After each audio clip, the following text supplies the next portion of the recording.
The future of Tribe 9 is undetermined. But we do know one thing. April 17th, we will be receiving Chapter 3 if everything goes according to plan. And I wanted to give you guys a little bit of speculation and just a general talk of what we might see in Chapter 3. For those who have not beaten the previous chapter, here's some slight spoilers. We did get a sneak peek of one of the Minato tribe characters, Salary, from behind. We got to see her redesign. In case you want to see the full design, we've actually known this for quite some time as it was in this key art, but she's most likely going to be the Kazuki equivalent for Chapter 3, and I'll be genuinely shocked if she didn't show up. But where are we going next in Tribe 9? Now, this is just speculation, of course, but everything we've seen in game and, the little sneak peek snapshot of what appears to be Akihabara, it's pretty safe to assume we are heading to the Chiyoda district of Tokyo next. Now, I just want to make a video talking about this because genuinely, this is going to be a highly dramatic chapter if that is the case. For those who do not watch the Tribe 9 anime, let's just say Chiyoda comes up a little bit. Possible locations could be Akihabara, which, we briefly saw in that one snapshot, and I'd be genuinely shocked if we did not see that location, but also the Tokyo Diet building that is also in Chiyoda, and you have the former castle of the Emperor of Japan. It's gonna be sick. This Chapter 3, it's all been building up to Chapter 3, y'all. I'm gonna be honest, I loved every chapter in this game narrative-wise so far, but 3 is just gonna... We've been hearing a lot about the Otori family in the main story of Tribe 9. If you check out the tension cards, right, a lot of them mention this region. The demon mask that served the Otori family. Ooh. So these are like the henchmen of that area. Are they going to be making a comeback? Or has a new tribe taken over? Theory time. Yes, Chiyoda is known for the Royal Palace and the Tokyo Diet building, which are very, very important in Japan.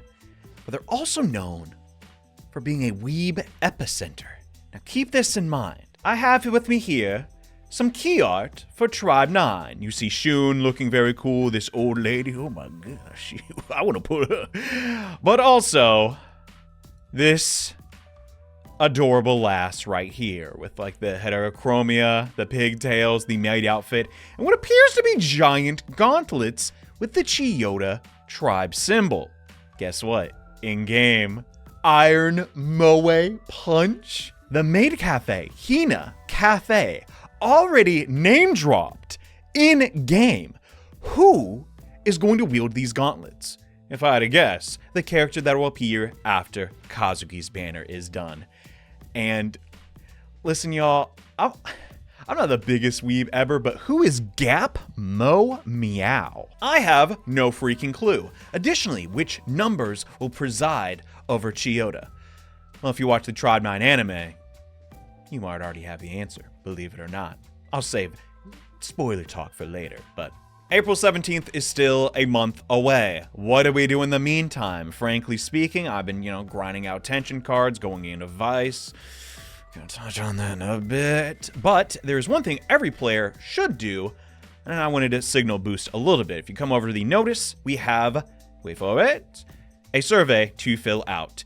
There's been lots of criticism, lots of discussion regarding Tribe 9, and I want this game to succeed. If you're watching this video and have the time, please fill out the survey and actually try. You do get 120 Enigma Entity just for filling it out, but seriously, if we want this game to survive and do well and reach as many people as possible, hey, give them some feedback. Frankly speaking, I think Akutatsu Games has just knocked it out of the park. A lot of quality of life has been introduced in Tribe 9 at an insane rate.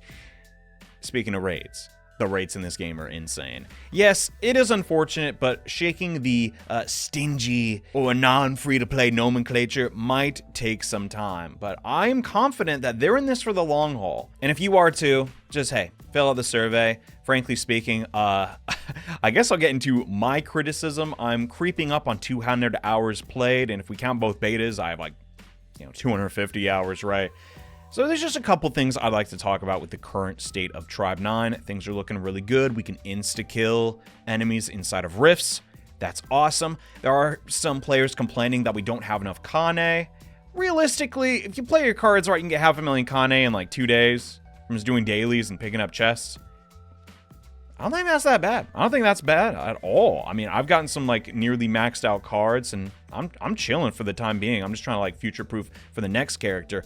I understand it's launch month, and you have a ton of characters you want to rank up and equip and everything, but seriously, the Pachimon system, like going into Vice and getting the special items, is just a genuinely good feeling system. That being said, could there be some better stuff? Yes, so just straight out the gate, Fractal Vice needs either one, a map, or an ability to just show how many chests you have like on the floor. If you got them all, great. So this is the first floor of Fractal Vice.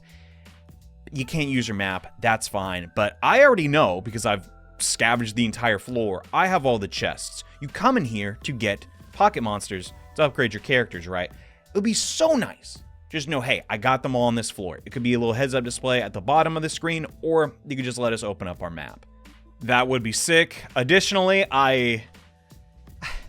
just let us rematch the Chapter 2 boss. I know we had to make some delays because, you know, obviously the devs have been working overtime to introduce these quality of life features.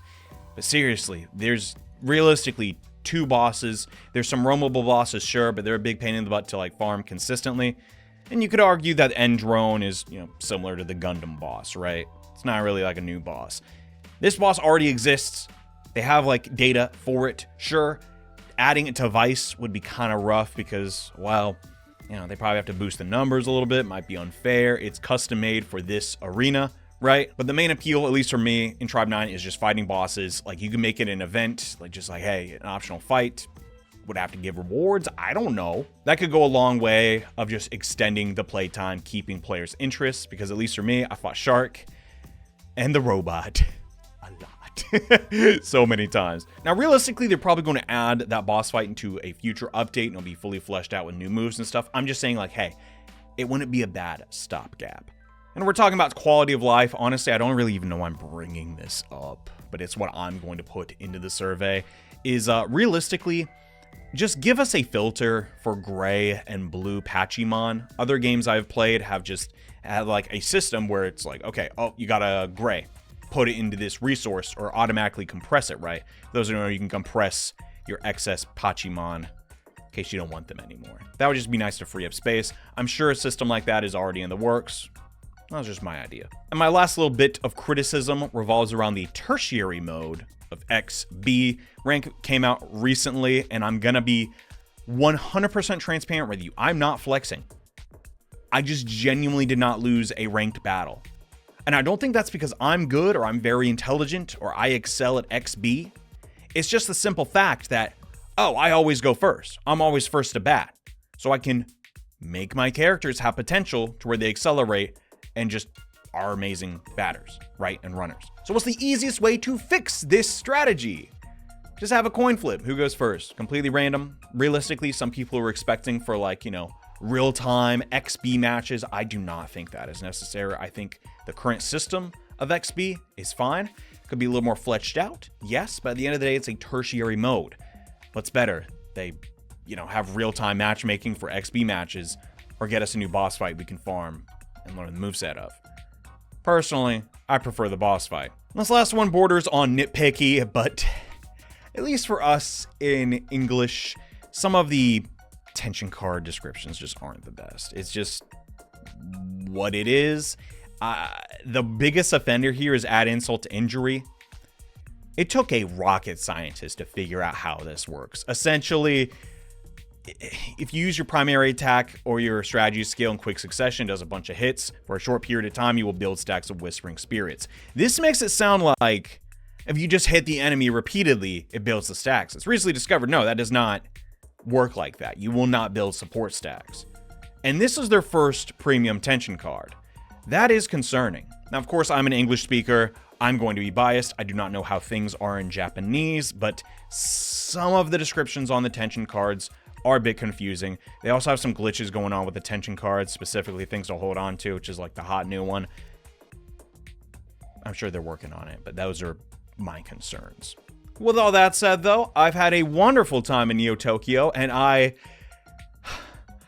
just want to keep playing, dude. Like, I cannot stress it enough how wonderful this game is. The story, the mechanics, figuring out your character kits, farming for new pocket monsters. It all rocks. And I want this game to succeed. But I'm going to come out and say it. I am slightly concerned. And it's not because this is not a quality product. It's because of the nature of this game and what it's doing. So first and foremost, I've not played every gacha game in the market, but I have played a lot. And straight out the gate, there is just not a lot to buy in Tribe 9. Like, realistically, we're, you know, kind of in the honeymoon phase. I've got most of the characters. I've got a good chunk of tension cards. I've not rolled in the standard synchro for every, like, character. I don't see a need to do that. But if we're talking, like, you know, like, just stuff to get, like the daily pass, super affordable and huge value. The battle pass, insane. I've played a couple games like, you know, gacha battle passes. This is insane value. 3 premium skins. Oh, here's the best part. You can also get the skins from just, you know, the boxes. That is ridiculous. I'm not saying like, oh, they don't know what they're doing, but I'm a bit concerned they're not monetizing this game effectively. Is that crazy to say? Like, it's almost too good of a deal. Can a game be too free to play friendly?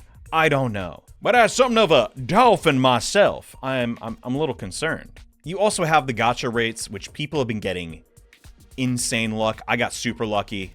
2 Kazukis in 1 pull. I'm just like, oh wow, okay, I got them. I didn't even get close to like pity, right? But it's a competitive market. Maybe that's their goal. It's like, oh no, that was our intent. We want this game to have long-lasting players. We don't really care about whales, right? Which sounds ridiculous, but maybe that's the case. Well, I'm just speaking off the dome here.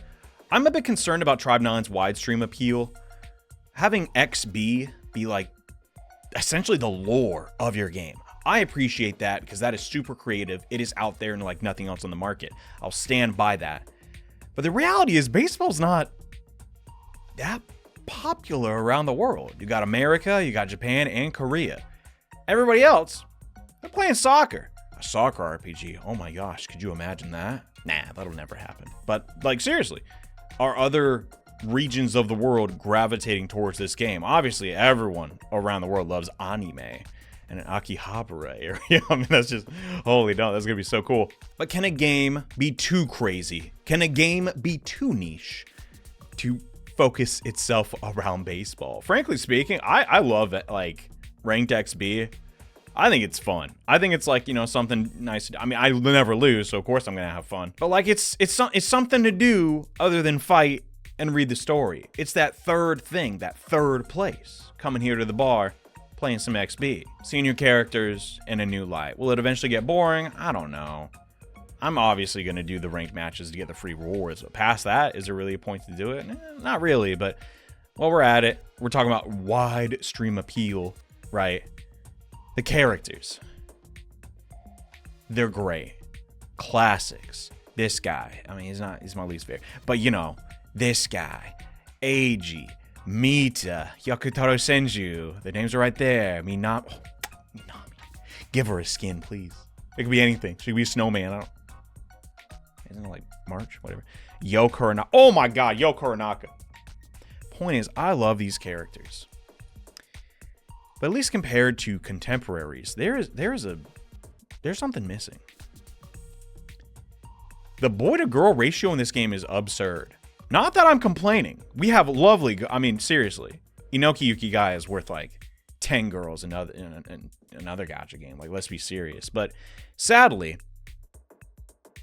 some people only play games where there's a lot of girls. Sadly, the reality is it's a competitive market. Is the next girl character going to be enough to attract a wide fan base? I don't know, but we kind of need it, bruh. Maybe their marketing strategy is like, okay, we only have a couple girls at the start, but then like the next characters are gonna be so pretty, they're gonna have to spend, that's their game plan. I don't know. Look at her, bro. Just look at her. Look at those eyes. She's like stabbing herself in the eyes. She's like doing this. That's fine. But point being, main takeaways. We're probably going to Akihabara next patch and fill out the survey. This entire video is to fill out the survey. Do it. Get your free Enigma entities. As always, I love making these videos. Make sure to subscribe if you want to see more. And while you're at it, hey, the Tribe 9 anime is free streaming on YouTube right now, so you can check that out. Some of those events might be important in Chapter 3. Just saying. But yeah, thanks a whole bunch. Just quick little I don't know what this was. I guess just like an improv, like talking session. Kind of like my first Tribe 9 video on the channel. I don't necessarily plan to do more of them, but, you know, the occasional, like, one-on-one talk and, you know, thoughts on the game I think might be cool. But that'll pretty much do it. Gotta get back to making some guides. See you next time. Inoki guide coming real soon. Bye for now.